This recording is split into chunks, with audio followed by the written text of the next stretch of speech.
वाले हैं 9th class की बी हाई प्रोज का सेकंड लेसन, जिसका हमें सेकंड पार्ट कवर करना है।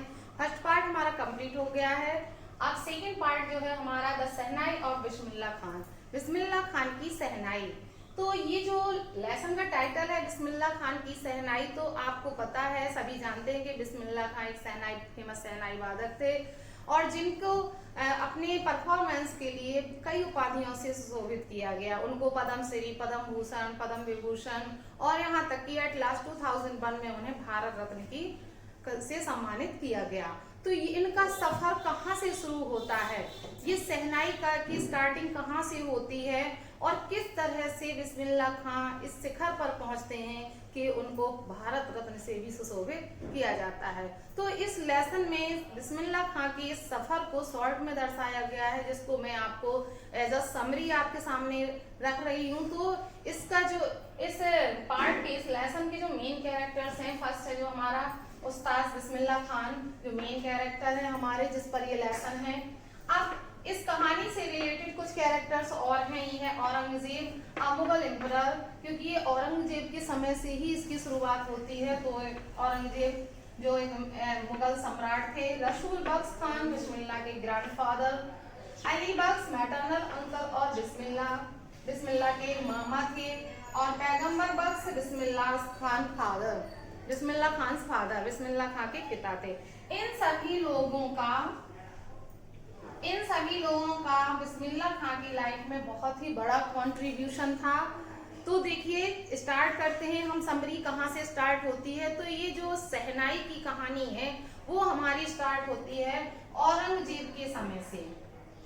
औरंगजेब के समय पर और औरंगजेब के पहले शहनाई एक अदर नेम से वाद्य यंत्र के रूप में जानी जाती थी, जिसका नाम था पुंगी।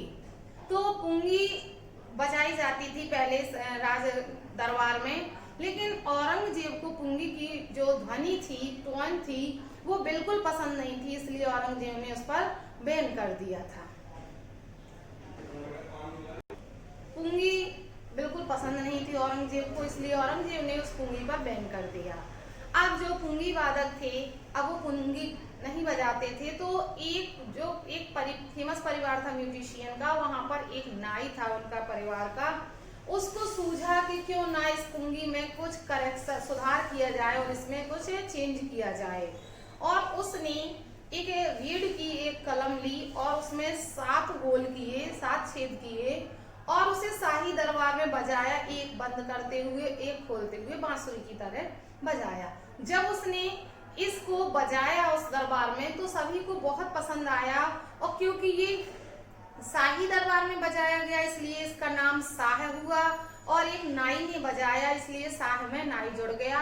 और ये है क्रिएशन शहनाई की, कि किस तरह से ये पुंगी, जिसको थोड़ा सा चेंज करके उस नाई ने एक अलग वाद्य यंत्र बनाया जिसका नाम शहनाई पड़ा। तो आपने अभी देखा कि किस तरह से शहनाई का प्रोडक्शन हुआ, क्रिएशन हुई है शहनाई की, उस नाई ने किया, इसलिए इसका नाम शहनाई हो गया।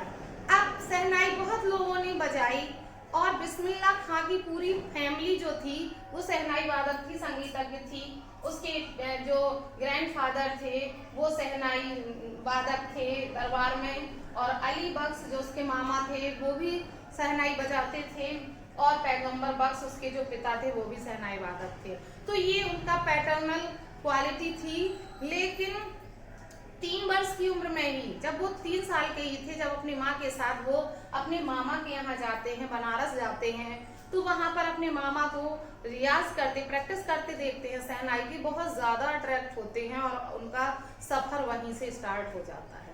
बचपन से ही वो अपनी जो शहनाई बजाने में प्रैक्टिस करते थे, शहनाई बजाने की वो घंटों किया करते थे और सब कुछ भूल जाते थे। वो गंगा के किनारे एकांत स्थान पर वो अपनी शहनाई बजाते थे और रियाज करते थे। बहुत छोटी सी उम्र में उन्होंने ये कला हासिल कर ली, और जब वो अपने मामा के साथ इलाहाबाद एक संगीत सम्मेलन में गए तो उनकी बहुत तारीफ हुई और उनकी बहुत सराहना हुई, और वो अपने इस रियाज में लग गए और उन्होंने इतना अभ्यास किया उस गंगा नदी के किनारे। बनारस उन्हें बहुत प्रिय था, वहां पर रियाज किया। जब ये छोटे थे तो ये अपने डुमराव गांव में जो यहाँ से बिलोंग करते हैं डुमरांव से, वहां पर बिहारी जी के मंदिर में ये बांसुरी ये अपना शहनाई बजाते थे और जिन्हें रिवार्ड के रूप में, पुरस्कार के रूप में 1.25 किलो का लड्डू प्रसाद के रूप में वहाँ के राजा के द्वारा दिया जाता था। वहाँ से इनका सफर शुरू होता है। धीरे धीरे कई सफाई करने लगे और फिर इन्होंने बड़ी बड़ी जगहों पर अपनी शहनाई की गूंज गूंजी। इसके बाद जब हमारा देश आजाद होता है तो 15 अगस्त 1947 में पहली बार बिस्मिल्लाह खां वो फर्स्ट इंडियन थे जिन्होंने लाल किले पर अपनी शहनाई की गूंज से सबको प्रभावित किया और फिर ये एक फेमस शहनाई वादक हो गए।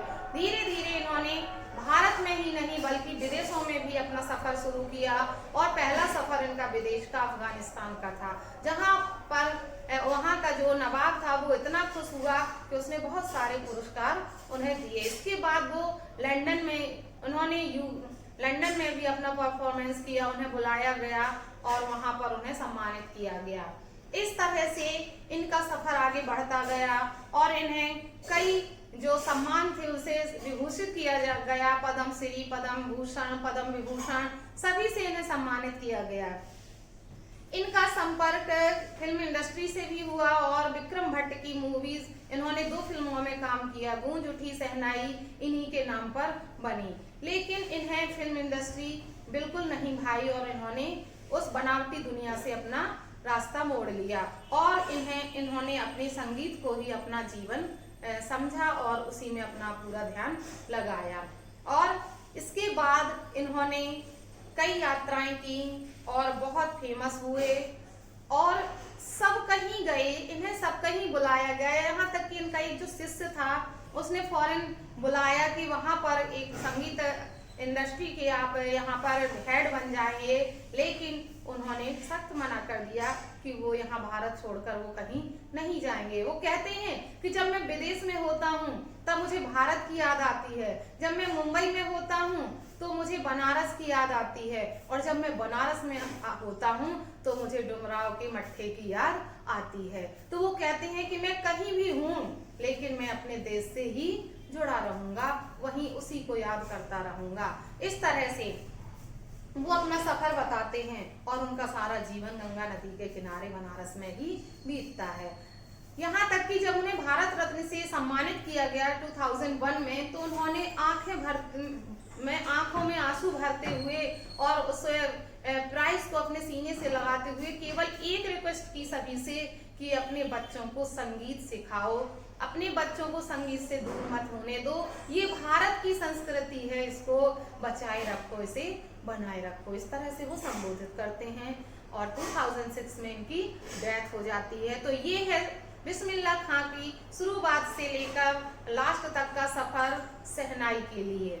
तो यहाँ पर हमने इस समरी में देखा कि शहनाई का क्रिएशन कैसे हुआ, किसने किया और किस तरह से बहुत सारे शहनाई वादक हुए, लेकिन बिस्मिल्लाह खान उनमें से एक थे जिन्होंने शहनाई को राष्ट्रीय संगीत बना दिया और देश विदेशों में अपना परचम लहराया और सभी सम्मान से सुशोभित हुए।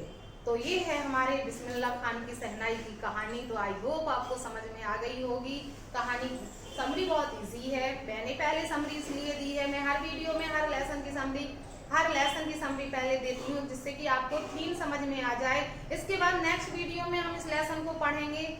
और आज के लिए इतना ही। काफी वीडियो पसंद आया हो तो वीडियो को लाइक करें, चैनल को सब्सक्राइब करें और बेल आइकन प्रेस करना ना भूलें। Thanks for watching video.